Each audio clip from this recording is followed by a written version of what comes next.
2 anni fa abbiamo iniziato il nostro giro del mondo con un veicolo che abbiamo costruito appositamente per questo scopo. Dopo aver vissuto tante situazioni differenti, è arrivato il momento di condividere con voi ciò che riteniamo indispensabile e ciò che invece vorremmo cambiare.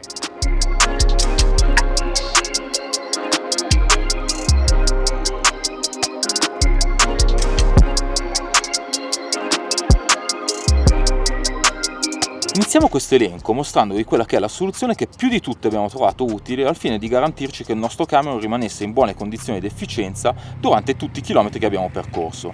Parliamo di un filtro che separa l'acqua dal diesel, questo perché dovete sapere che la contaminazione del combustibile è uno dei problemi più frequenti che abbiamo incontrato viaggiando. Garantire che il combustibile che alimenta il motore sia il più pulito possibile evita che ci siano dei danni e magari anche in luoghi in cui sarebbe difficile ripararli. Dovete sapere che nonostante questa soluzione abbiamo dovuto cambiare tantissime altre volte i filtri perché comunque questi erano comunque contaminati anche da sporcizia.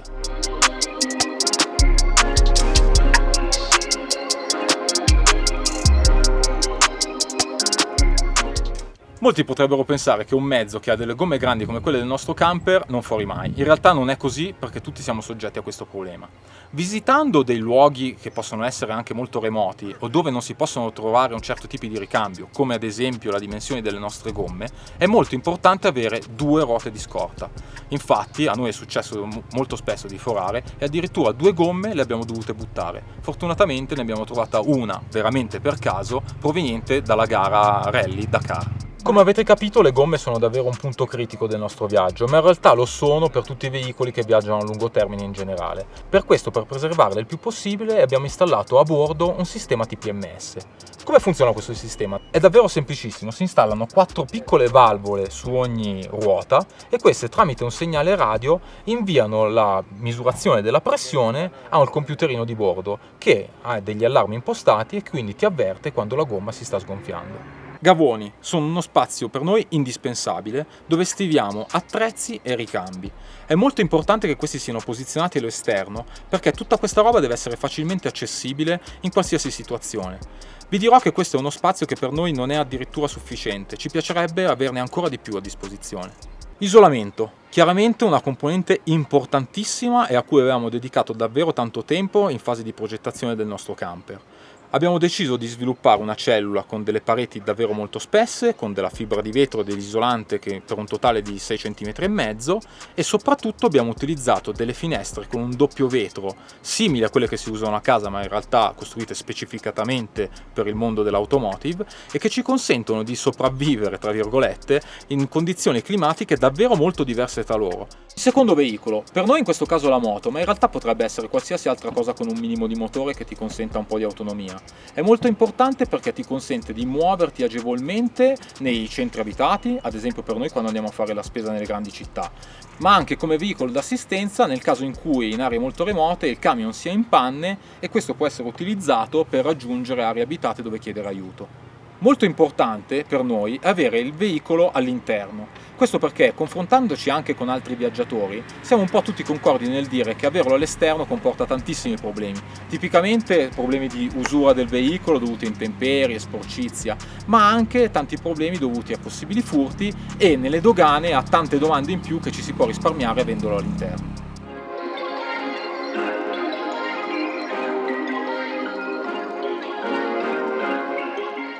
I pannelli solari per noi sono una componente fondamentale e non a caso è la prima che vi mostro all'interno della cellula abitativa.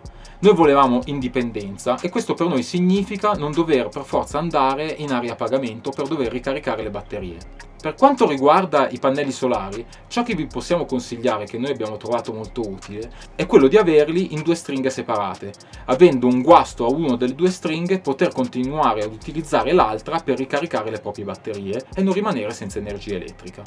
Non a caso mi trovo in questo momento davanti all'inverter, che è un'altra delle componenti fondamentali che abbiamo a bordo Per quanto ci riguarda, abbiamo deciso di scegliere un inverter che integrasse anche la componente di caricabatterie in un solo dispositivo. L'inverter è uno strumento molto importante, soprattutto per noi che abbiamo dei dispositivi che consumano molto. Per questo abbiamo deciso di utilizzarne uno molto potente che ci consentisse un ampio margine di sicurezza nel suo utilizzo, perché utilizzando un dispositivo, diciamo, al suo limite, potremmo incorrere nel tempo in problemi di degrado. La piastra di cottura elettrica per noi non è un gadget alternativo su un veicolo come questo. Molti potrebbero pensarlo, ma in realtà non conoscono bene quelle che sono le esigenze di un viaggio a lungo termine e soprattutto un viaggio che prevede il passaggio in tanti paesi differenti. Dovete sapere che ogni paese ha le sue proprie norme per quanto riguarda le bombole a gas e quindi viaggiare con una bombola europea potrebbe voler dire trovarsi in seri problemi quando la si deve ricaricare. La lavatrice. Intendiamoci, questo non significa voler per forza del lusso a bordo, ma in realtà per noi questo vuol dire un grande risparmio economico, soprattutto qui in Sud America, dove abbiamo trovato che le lavanderie a gettone, ad esempio, sono molto care. Stop, vi faccio vedere un attimo un video che mi sono ricordato di avere dove mostriamo appunto questa cosa. Hola. Hola, buenas tardes, disculpe. ¿Cuánto sale la lavado? 6.000 pesos de 1 a 4 kilos. Pesémoslo.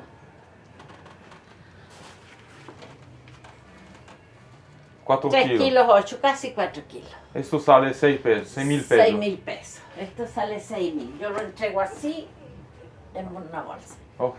Mañana. Gracias. Listo. Buenas tardes. Bien.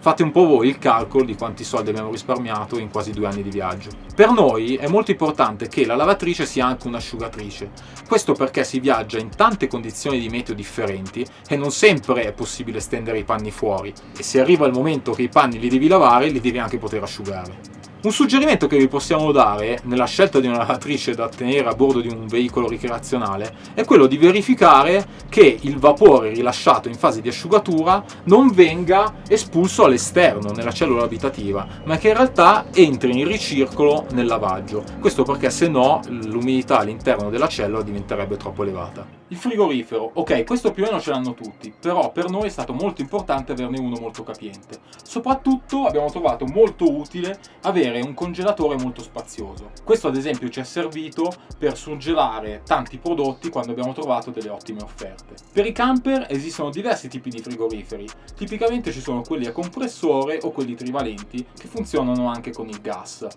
Non avendo il gas a bordo, ma soprattutto volendolo risparmiare, abbiamo deciso di installare un frigorifero a compressore. Questo è anche molto utile perché ci consente di non avere prese d'aria esterne che potrebbero portare polvere all'interno nei percorsi in fuoristrada. Per garantire un buon funzionamento di questo dispositivo, abbiamo installato posteriormente al compressore del frigorifero una ventola che estrae l'aria calda prodotta all'esterno. Domotica. Come dicevamo all'inizio, ci serviva un veicolo che rimanesse efficiente per lungo tempo. Abbiamo deciso di installare un sistema domotico che tenesse sotto controllo tutti i sistemi vitali della cellula abitativa. Parliamo ad esempio di un controllo delle temperature all'interno dei vani dove sono contenuti degli apparecchi elettronici, ma anche dei controlli sofisticati che ci consentono di accorgerci qualora ci fossero delle perdite d'acqua nell'impianto idraulico. Riscaldamento. Il sistema che abbiamo a bordo è alimentato da un Webasto da 9 kW che funziona a diesel. Questo quindi ci consente di non avere ancora una volta il gas a bordo. Avendo provato in passato dei sistemi ad aria calda che sono un po' più tradizionali, abbiamo trovato che questo sistema a radiatori, che quindi funziona con acqua calda, crea all'interno della cellula abitativa un clima meno secco e quindi più piacevole.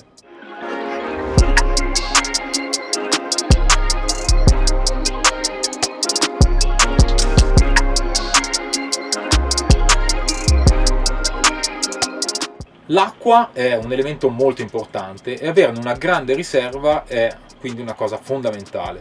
Dovete sapere che c'è la possibilità, attraversando paesi molto differenti tra loro, di non trovare l'acqua potabile molto facilmente.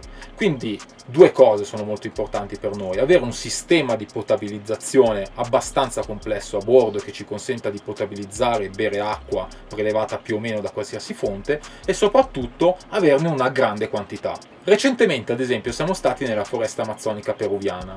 Lì abbiamo provato a chiedere diverse volte se c'era la possibilità di rifornirsi di acqua potabile e ci è sempre stato risposto di no. Questo perché l'acqua è un bene raro in quelle zone perché è quasi sempre contaminata. Noi fortunatamente avevamo una grossa riserva e quindi non è stato un grande problema. Acque nere. Molti camper europei utilizzano un sistema a cassetta con prodotti chimici. Oggettivamente questo, quando si fa un viaggio a lungo termine con attraversamento di tanti paesi fuori dall'Europa, è un sistema inutilizzabile. Questo perché in tutti questi paesi non ci sono le strutture atte allo scarico delle acque che contengono prodotti chimici. Noi abbiamo deciso di utilizzare un serbatoio delle acque nere molto capiente. Questo ci consente di avere tanta autonomia e quindi abbiamo il tempo di trovare il luogo migliore dove poterla scaricare. Disposizione interna. Come potete vedere, noi abbiamo 4 aree completamente segregate tra loro e questo l'abbiamo trovato davvero fondamentale perché abbiamo dinette, cucina, bagno e camera.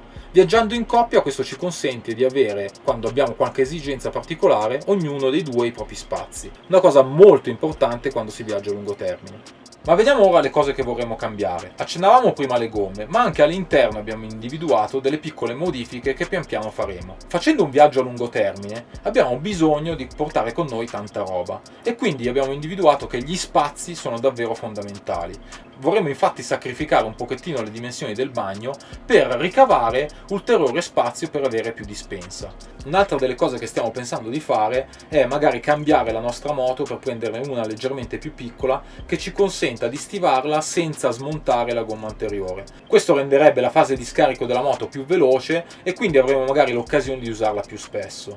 Bene ragazzi, vi abbiamo elencato tutte le caratteristiche e le soluzioni che abbiamo ritenuto fondamentali e ci sono state davvero utili in 2 anni di viaggio. Speriamo che questo video sia stato altrettanto utile per voi e quindi non mi resta che dirvi, ci vediamo alla prossima.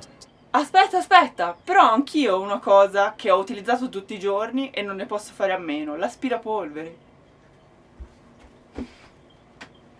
Questa aspira qualsiasi cosa, specialmente tutte le briciole che Simone lascia in giro per tutto il camper. Però c'è da dire una cosa, che intorno ai 3000 metri funziona a singhiozzi, funziona male. Magari Dyson ci sa spiegare perché?